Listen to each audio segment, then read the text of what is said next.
तो अभी हम रिफ्रैक्शन के लॉज की बात करते हैं, नियमों की बात करते हैं।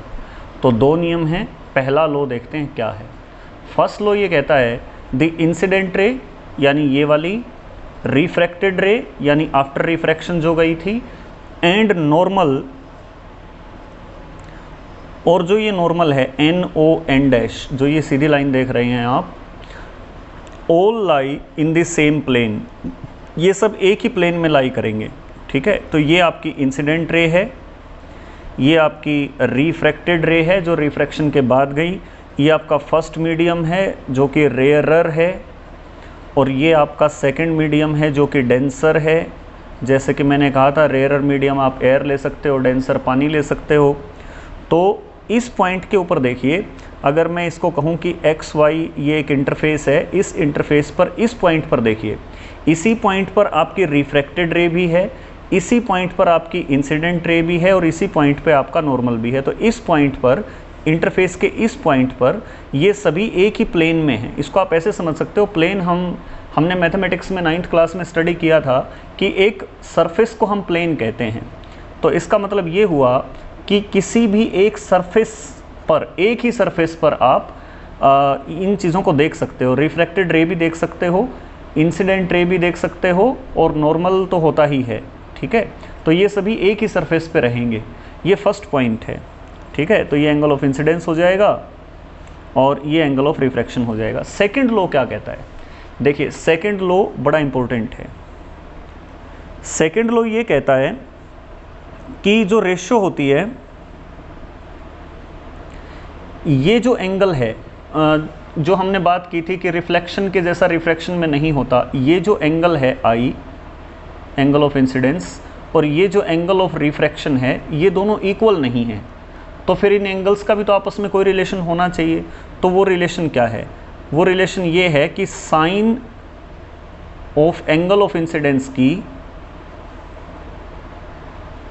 Sign of angle of refraction के साथ रेशियो ये कांस्टेंट होती है। इस एंगल का साइन और इस एंगल का साइन। अब ये साइन क्या होता है? देखिए, आप 10th क्लास में ही मैथमेटिक्स में आपका 8th चैप्टर आएगा ट्रिग्नोमेट्री, उसमें आप ये चीज़ स्टडी करेंगे कि जो राइट एंगल्ड ट्रायंगल होती है, उस राइट एंगल ट्रायंगल में अगर आप परपेंडिकुलर और ये वाला जो हाइपोटेन्यूस है, अगर इन दोनों की रेशियो ले लेते हो, परपेंडिकुलर बाई हाइपोटेन्यूस, तो इन दोनों साइड के रेशियो को हम साइन कहते हैं। ठीक है, इस एंगल का साइन हो जाएगा ये। ओके, ये डिटेल में हम छोड़ देते हैं अभी, सिर्फ आप याद कर लो, रट्टा मार लो। इसका ई हटा देते हैं अगर शॉर्ट में लिखते हैं तो इसको ऐसे लिखेंगे, साइन ऑफ एंगल आई की ratio sine of angle r के साथ एक कांस्टेंट होती है, और वो कांस्टेंट हम यहाँ पे रिफ्रैक्टिव इंडेक्स रख सकते हैं। किसका? सेकंड मीडियम का, विद रिस्पेक्ट टू फर्स्ट। ये ध्यान रखना है। तो ये रिफ्रैक्टिव इंडेक्स के साथ जो ये रिलेशन था, ये कांस्टेंट वाला, ये रिलेशन स्नेल नाम के एक साइंटिस्ट ने दिया था। तो इस लॉ को हम स्नेल्स लॉ भी कहते हैं। 1 मार्क का क्वेश्चन बहुत बार पूछा जाता है, व्हाट इज स्नेल्स लॉ? तो ratio of sine of angle i to the sine of angle r is always constant, हमेशा कांस्टेंट होती है। ये स्नेल का लॉ है। तो इसको रिफ्रैक्टिव इंडेक्स के टर्म में भी लिख सकते हैं, refractive index of medium second with respect to first. इसी स्नेल्स लॉ से हम ये देखेंगे कि जब लाइट की कोई रे एक मीडियम से दूसरे मीडियम में जाएगी, भले ही वो रेयरर से डेंसर में जा रही हो या डेंसर से रेयरर में, तो किस मीडियम में एंगल बड़ा बनेगा, किस मीडियम में एंगल छोटा बनेगा, यानी किस तरफ मुड़ेगी, ये हम पता कर सकते हैं। देखिए कैसे। देखिए बच्चों, फर्स्ट केस देखते हैं, जब रे ऑफ लाइट रेयरर से डेंसर मीडियम में जा रही है। मान लीजिए कि ये रे ऑफ लाइट आई, ये वाली, ये नॉर्मल है, और यहाँ पे ये बना एंगल ऑफ इंसिडेंस आई। मुझे नहीं पता कि ये जो आगे जाएगी, ये टुवर्ड्स द नॉर्मल बेंड होगी या नॉर्मल के इस तरफ जाएगी, ये मैं कैसे पता करूँगा? देखिए, स्नेल्स लॉ अप्लाई करेंगे, लेकिन पहले ये बताइए कि फर्स्ट मीडियम रेयरर है और सेकंड मीडियम डेंसर है। तो ये चीज़ क्लियर होगी कि सेकंड मीडियम का जो रिफ्रैक्टिव इंडेक्स है, it is greater then refractive index of first medium. Absolute refractive index जो सेकंड मीडियम का है, वो फर्स्ट मीडियम के रिफ्रैक्टिव इंडेक्स से ज़्यादा होगा। चलिए n1 को यहाँ ले आते हैं, तो ये डिवाइड में आ जाएगा n2 बाई n1। तो यहाँ से n1 आएगा तो यहाँ बचा 1, अब n2 बाई n1 को हम क्या लिख सकते हैं, refractive index of second medium with respect to first, तो it is greater than 1।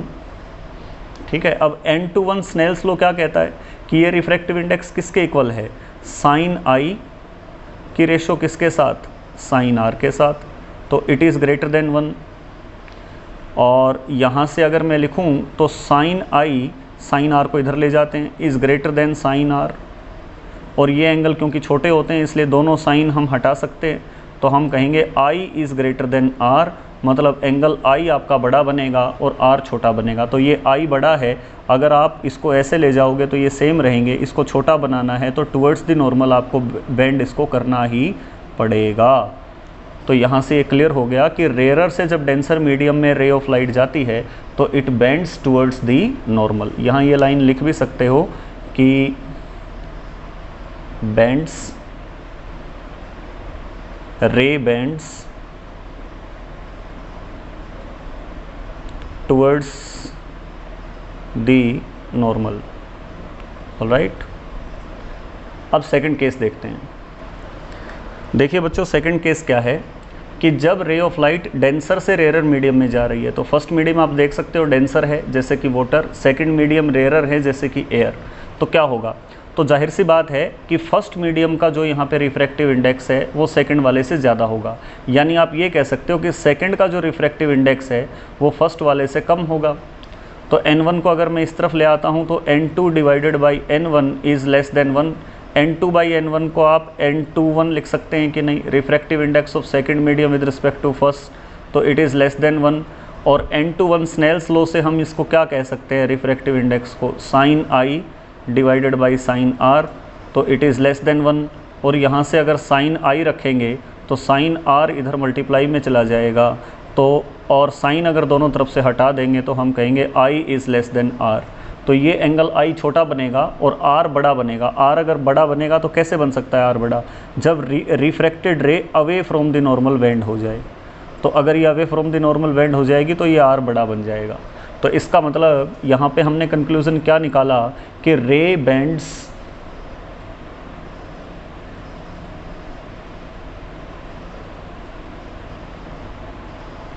Away from the normal. ठीक है, ये हमारा सेकंड कंक्लूज़न निकला। अब हम स्नेल्स लॉ से ही ये देखते हैं कि क्या कोई ऐसी कंडीशन बनती है जब रिफ्रैक्शन हो ही नहीं। ठीक है, तो देखते हैं। पहला केस ये है कि जब लाइट इज़ इंसिडेंट नॉर्मली, मतलब नॉर्मल के साथ साथ ही इंसिडेंट लाइट आ जाए, तो एंगल आई यहाँ पे कितना हो जाएगा, 90 डिग्री, सॉरी 0 डिग्री। देखिए नॉर्मल के साथ है तो 0, यहीं से तो इंसिडेंट लाइट एंगल बनाती है, लेकिन अगर इसी के साथ आ जाएगी तो एंगल क्या रहेगा, 0 डिग्री। और यहाँ पे आई अगर 0 है तो स्नेल्स लॉ लगाते हैं, sine i by sine r is equal to n21, यानी ये सेकंड मीडियम ये फर्स्ट, तो इसका refractive index with respect to this sine i by sine r होगा। यहाँ से साइन आर को मैं इस तरफ ले जाता हूँ तो साइन आर इधर चला जाएगा मल्टीप्लाई में, और n21 मैं इसके नीचे ले आता हूँ, और साइन आई की जो वैल्यू है दैट इज़ 0 डिग्री, और साइन 0 की वैल्यू 0 होती है, तो 0 divided by n21 is equal to sine r, और 0 के डिवाइड में कुछ भी हो तो 0 हो जाता है, तो 0 is equal to sine r. Sine की वैल्यू 0 जो होती है वो 0 डिग्री पे ही होती है। इसका मतलब ये हुआ कि r जो है दैट इज़ ऑल्सो 0 डिग्री। तो एंगल I अगर 0 है तो एंगल R भी क्या होगा, वो भी इसके साथ साथ ही आएगा, तो R इज़ ऑल्सो 0 डिग्री। ये बात आपने याद रखनी है। ठीक है, तो इसका मतलब जब नॉर्मल कोई लाइट आएगी तो वहाँ पे कोई रिफ्रैक्शन नहीं होगा। I अगर 0 था तो R भी 0 है, मतलब लाइट ऐसे ही आके ऐसे ही निकल जाएगी, अपने रास्ते से बिल्कुल नहीं भटकेगी। ऑलराइट, ये पहला केस था। अब दूसरा केस देखते हैं। दूसरा केस ये है कि दोनों जो मीडियम हैं उनके रिफ्रैक्टिव इंडेक्स जो हैं, जिनको इंडिसेस कहेंगे प्लूरल में, दो मीडिया के, वो इक्वल हो जाएं। तो अभी अभी जो हम बात कर रहे थे, ध्यान दीजिए कि जो n21 होता है refractive index of second medium with respect to first, उसको हम n21 कह सकते हैं। तो यहाँ पे केस हम ये कह रहे हैं कि n1 और n2 दोनों इक्वल हो जाएं। ठीक है, तो n2 की जगह भी मैं अगर n1 यूज़ करूँ यहाँ पर, तो n1 से n1 कैंसिल हो जाएगा, ये 1 आ जाएगा। तो कहने का मतलब ये हुआ कि refractive index of second medium with respect to first, ये रिलेटिव रिफ्रैक्टिव इंडेक्स की वैल्यू 1 हो जाएगी। और n21 स्नेल्स लॉ से क्या होता था, sine i by sine r, और ये अगर 1 हो जाएगा तो क्रॉस मल्टीप्लाई अगर हम इसको करेंगे तो sine i is equal to sine r 1 के साथ अगर मल्टीप्लाई करेंगे तो साइन आर के इक्वल हो जाएगा। दोनों तरफ से अगर साइन हटा देंगे तो आई इज इक्वल टू आर। कहने का मतलब जितना एंगल ऑफ इंसिडेंस होगा इतना ही एंगल ऑफ रिफ्रैक्शन होगा। कहने का मतलब ये हुआ कि जितना एंगल बना के ये रे आई थी इतना ही एंगल बना के सीधी निकल जाएगी। इसका मतलब यहाँ पे भी कोई रिफ्रैक्शन नहीं होगा। तो ये सेकंड केस है। तो फर्स्ट केस तो ये है, या तो लाइट जो है वो इंसिडेंट जो करे गिरे अगर तो नॉर्मली गिरे 0 डिग्री एंगल बना के, ठीक है, नॉर्मल के साथ साथ आए। और दूसरा केस ये है कि रिफ्रैक्टिव इंडेक्स दोनों मीडियम के, फर्स्ट के और सेकंड के, दोनों के रिफ्रैक्टिव इंडेक्स सेम हो जाएं, यानी सेम मीडियम में, ठीक है, ओके। अब बच्चों हम लास्ट टॉपिक देखने जा रहे हैं, ये है refraction through a rectangular slab. एक रेक्टेंगल शेप की ग्लास की स्लैब आती है, कांच की। इस कांच की स्लैब में से रिफ्रैक्शन कैसे होता है। तो जैसे हम ये कांच रखेंगे, ये ग्लास है, इसके इस साइड भी एयर है, इस साइड भी एयर है, तो लाइट 2 बार जाएगी, एक बार एयर से ग्लास में जाएगी और एक बार ग्लास से एयर में जाएगी। तो इसमें रिफ्रैक्शन दो बार होगा। कैसे होगा, मान लो ये इंसिडेंट लाइट ऐसे आके गिरी, ठीक है, तो यहाँ आपने ऐसे नॉर्मल बनाया, जाना इसको सीधा चाहिए था, लेकिन एयर रेयरर मीडियम है, ग्लास डेंसर मीडियम है, तो टुवर्ड्स दी नॉर्मल बेंड हो जाएगी, ठीक है। अब यहाँ फिर से हम नॉर्मल खींचेंगे, ग्लास से एयर में जाएगी, तो जाना इसको सीधा था, लेकिन कैसे होगी, away from the normal bend हो जाएगी। तो बच्चों अब हमने प्रूव ये करना है कि ये जो रे जैसे आई थी वैसे ही निकली है, मतलब ये दोनों रे पैरेलल हैं। ये बात हम कैसे प्रूव करेंगे, तो इस रे को हम ए और इस पॉइंट को हम बी मान लेते हैं। तो ये रे मान लो आपकी ए बी है और इस रे को मैं सी डी कह देता हूँ। तो आपने प्रूव करना है कि ये ए बी और सी डी दोनों जो हैं ये पैरेलल होंगी। तो A B is parallel to C D. ये बात आप कैसे प्रूव करेंगे, तो इसमें भी आपका स्नेल्स लॉ लगेगा। तो थोड़ा ध्यान से इस चीज़ को हम समझने की कोशिश करेंगे। तो आपका पूरा ध्यान एंगल्स की तरफ होना चाहिए। ये वाला जो एंगल है इसको मैं आई कह देता हूँ, आई, ठीक है, एंगल ऑफ इंसिडेंस। अब ये वाला एंगल इसको मैं आर कह देता हूँ, आर। और अगर ये आर है तो ये एंगल भी कितना होगा, आर होगा, क्योंकि देखिए ये दोनों रेज पैरेलल हैं और इनको ये काट रही है, तो ये अल्टरनेट इंटीरियर एंगल्स है। ये आर है तो ये भी आर होगा। और इस एंगल को मैं ई कह देता हूँ, angle of emergence, emergent angle. अब हम पहले क्या करेंगे, रिफ्रैक्टिव इंडेक्स निकालते हैं, स्नेल्स लॉ लगाते हैं। रिफ्रैक्टिव इंडेक्स ग्लास का निकालते हैं विद रिस्पेक्ट टू एयर। तो फटाफट बताइए ग्लास का refractive index with respect to air क्या होगा। मैं यहाँ लिख देता हूँ, refractive index of glass with respect to air, ये होगा sine I divided by sine r, ठीक है। अब हम रिफ्रैक्टिव इंडेक्स निकालेंगे एयर का यहाँ विद रिस्पेक्ट टू ग्लास। तो refractive index of air with respect to glass क्या होगा, sine R divided by sine E, ठीक है। ये इक्वेशन फर्स्ट मान लेते हैं, ये इक्वेशन सेकंड मान लेते हैं, दोनों को हम मल्टीप्लाई कर देते हैं। ये हमने दोनों इक्वेशन को मल्टीप्लाई कर दिया। तो पहले हमने राइट हैंड साइड मल्टीप्लाई की हैं, sine i by sine r को sine r by sine e के साथ मल्टीप्लाई कर दिया।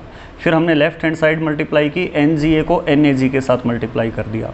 अब देखिए बच्चों, साइन आर से साइन आर कैंसिल हो जाएगा, तो यहाँ आपका बचा sine I divided by sine E. अब यहाँ देखिए refractive index of glass with respect to air, इस रिलेटिव रिफ्रैक्टिव इंडेक्स को हम N G by N A लिख सकते हैं और इसको हम N A by N G लिख सकते हैं। तो एन ए से N A cancel, N G से एन जी, तो यहाँ वैल्यू बनी 1। साइन ई 1 के साथ जब मल्टीप्लाई होगा तो ये साइन ई बन जाएगा और इस साइड आपका सिर्फ बचेगा साइन आई। दोनों एंगल छोटे हैं तो हम साइन छोड़ सकते हैं। तो angle I is equal to angle E, ये एंगल आई, इसका मतलब जितने डिग्री पे, जितने एंगल पे ये रे आके गिरी थी इतने ही एंगल पे निकली है। इसका मतलब ये हो गया कि जो रे ए बी है that is parallel to C D, hence proved, ठीक है, ओके।